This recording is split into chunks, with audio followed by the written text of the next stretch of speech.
તો hello friends, welcome back to my channel. તો આજે હું લઈને આવી છું તમારા માટે 4 એવી અવનવી ટીપ છે પહેલાં તમે ક્યારેય પણ નહીં જોઈએ. તો વિડીયો પસંદ આવે તો વિડીયોને લાઇક શેર જરૂરથી કરતા જજો અને ચેનલ ઉપર નવા હોય તો ચેનલને સબસ્ક્રાઈબ જરૂરથી કરતા જજો. તો જોઈએ આજની ટીપ નંબર 1. તો આજની મારી સૌથી પહેલી ટીપ આપણા જે પર્સ હોય છે એના માટેની છે. તો ઘણી વખત એવું થાય છે કે આપણા જે પર્સ હોય છે એની જે ચેન હોય છે થોડા સમય બાદ બગડી જતી હોય છે અને આપણે જે આવા આપણા પર્સ હોય છે એને ફેંકી દેતા હોઈએ છીએ. અને ઘણા ખરા એવા પર્સ હોય છે કે જેને આપણે ફેંકવા નથી માંગતા તોય પણ એની જે ચેન છે ખરાબ થઈ જાય તો આપણે એને ફેંકવા પડે છે. તો આપણે ઘરે જ જે આ ચેન છે એને સારી કઈ રીતે કરી શકીએ એની હું તમને ટીપ જણાવું. તો એના માટે આપણે શું કરવાનું છે કે આપણે કોઈ પણ જે મીણબત્તીનો ટુકડો હોય છે એ લઈ લેવાનો છે. પછી આપણે જે પણ આપણા પર્સની ચેન બગડી ગયો હોય ત્યાં આપણે જે આ મીણબત્તી હોય છે એને આવી રીતે ઘસી લેવાની છે.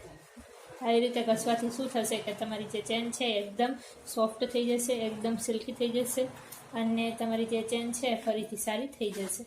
તો આવી રીતે તમે જે ચેન હોય છે પર્સની એ ઘરે જ સારી કરી શકો છો. એની જ સાથે જો તમારા થેલા હોય, કોઈ પણ બેગ હોય છે તમે બહાર લઈ જતા હોય એની જે ચેન હોય છે એ બગડી જાય તો એને પણ તમે આવી રીતે ઠીક કરી શકો છો. તો આ જે ટીપ છે તમને કેવી લાગે મને કોમેન્ટમાં જરૂરથી જણાવજો. તો આની પછીની ટીપ આપણે જોઈએ.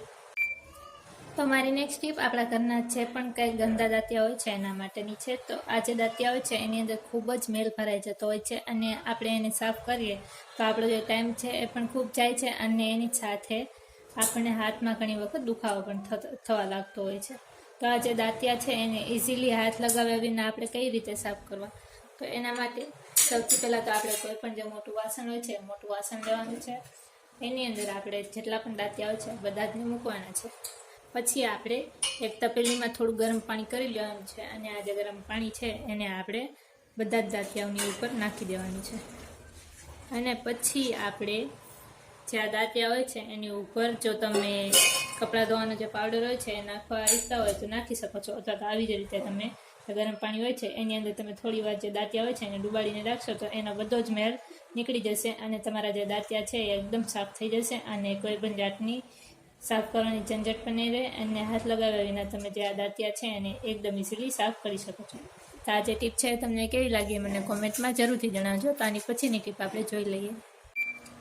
તો મારી નેક્સ્ટ ટીપ કુકર માટેની છે. તો કુકરની અંદર આપણે ઘણી વખત દાળ બાફતા હોય અથવા તો જે કઠોળ હોય છે એને બાફતા હોય તો આપણે જે કઠોળ અથવા તો દાળ હોય છે એની અંદર થોડું ઘણું વધારે પાણી નાખી દઈએ તો જે પાણી છે એ ઉભરાઈને બહાર આવતું હોય છે. એના કારણે આપણું જે કુકર હોય છે એ ગંદુ થાય છે. એની સાથે આપણું પ્લેટફોર્મ હોય છે એ પણ ગંદુ થાય છે.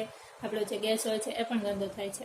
તો એવું ના થાય એના માટે આપણે શું કરવાનું કે જ્યારે પણ આપણે કુકરની અંદર કંઈ પણ બાફીએ ત્યારે આપણે સૌથી પહેલાં તો જે કુકરની સીટી હોય છે આપણે કાઢી લેવાની છે અને એની પછી આપણે જે આ કુકર હોય છે એની અંદર 2 ટીપા જે તેલ હોય છે, કોઈ પણ જે ખાવાનું તેલ હોય છે લેવાનું છે અને 2 ટીપા આપણે આની અંદર નાખી દેવાની છે.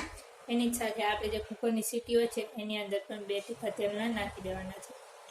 તો આવું કરવાથી શું થશે કે કોઈ પણ વસ્તુ આપણે આની અંદર બાફીએ તો એ ઉભરાઈને બહાર નહીં આવે અને તમારું જે પ્લેટફોર્મ છે એ પણ ગંદુ નહીં થાય. તો આ જે ટીપ છે તમને કેવી લાગી એ મને કોમેન્ટમાં જરૂરથી જણાવજો. તો આની પછીની ટીપ આપણે જોઈ લઈએ.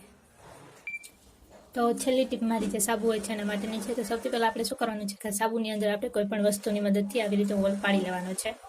એના પછી આપણે જે આ સાબુ છે એની અંદર આવી રીતે દોરો જે હોય છે એ દોરો પરોવી લેવાનો છે. પછી આપણે આ દોરાની અંદર આવી રીતે ગાંઠ વાળી લેવાની છે સારી રીતે. તો આવી રીતે કરવાથી શું થશે કે આપણે ઘરે જ એક હેન્ડવોશ બનાવી શકીએ છીએ. તો આવી રીતે આપણે જે સાબુ છે એને દોરાની મદદથી આ જે નળ હોય છે એની ઉપર લટકાવી લેવાનો છે. જ્યાં પણ તમે હાથ ધોતા હોય ત્યાં આપણે જે સાબુ છે એને લટકાવી લેવાનો છે. તો આવી રીતે તમે જે સાબુ હોય છે એની મદદથી હાથ ધોઈ શકો છો આવી રીતે.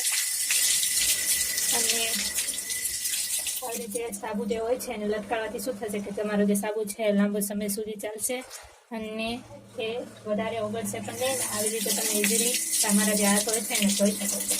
તો આ જે ટીપ છે તમને કેવી લાગી મને કોમેન્ટમાં જરૂરથી જણાવજો. અને આજનો વિડીયો પસંદ આવે તો વિડીયોને લાઈક શેર જરૂરથી કરતા જજો અને ચેનલ ઉપર નવા હોય તો ચેનલને સબસ્ક્રાઈબ જરૂરથી કરતા જજો. તો કાલે પણ મળીશું આપણે આવા જ વિડીયો સાથે. તો જોતા રહેજો બ્લોગર દિવ્યાને.